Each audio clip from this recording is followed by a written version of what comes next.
Hi, my name is Laura, and Lifeteams asked me to share just a little bit about the importance of international trips for youth. And I'm really excited about what I get to do because I actually get to facilitate some of these international trips, which end up often being really transformational in some of the lives of the youth that get to be involved. And I think a lot of people think that the reason that international trips are important is because of the opportunity that youth have to help other people. And that's definitely often part of what has impact, but it's really our attitude towards service that will determine the type of impact it has. So if you go into a trip like this with the idea that you're going to help someone, and your definition of poverty is really centered around a lack of things, you're gonna build your trip around providing whatever it is that you think is lacking. So essentially doing something for somebody else.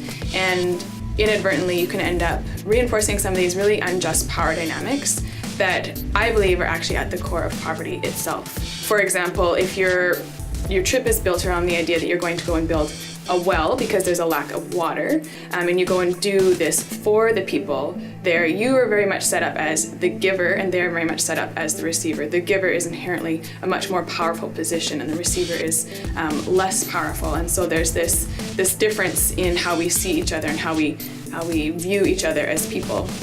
Whereas if you enter into this relationship with a definition of poverty that is based more around broken relationships with how we see ourselves, how we view God, how we view other people, and how we view creation, you enter into a service relationship from a much more equal place, and you end up building your trip around doing things with other people rather than doing things for. And that profoundly changes the way that those trips impact youth. Because it's been my experience that it's not the activities that change people's lives, it's actually the relationships.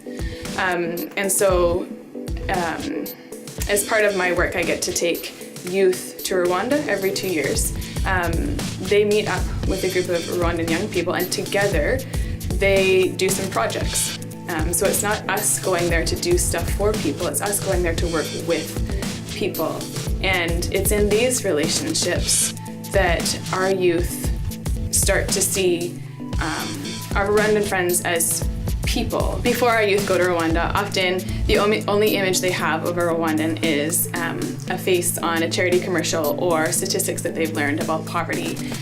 But once they get there and they have the opportunity to actually work with our Rwandan friends, they realize that these people are people with dreams for their communities and skills and abilities to actually make those dreams a reality, and callings on their lives. And while there's many differences between Canadians and Rwandans, there's also so much that we have in common. And we have the opportunity to actually enter into the work that God is doing in the world around us together.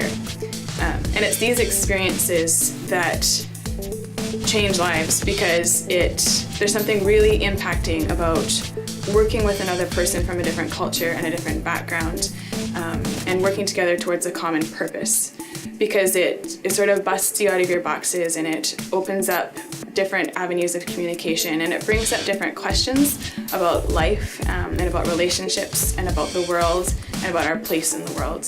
And it actually provides a really amazing catalyst for change in our own lives.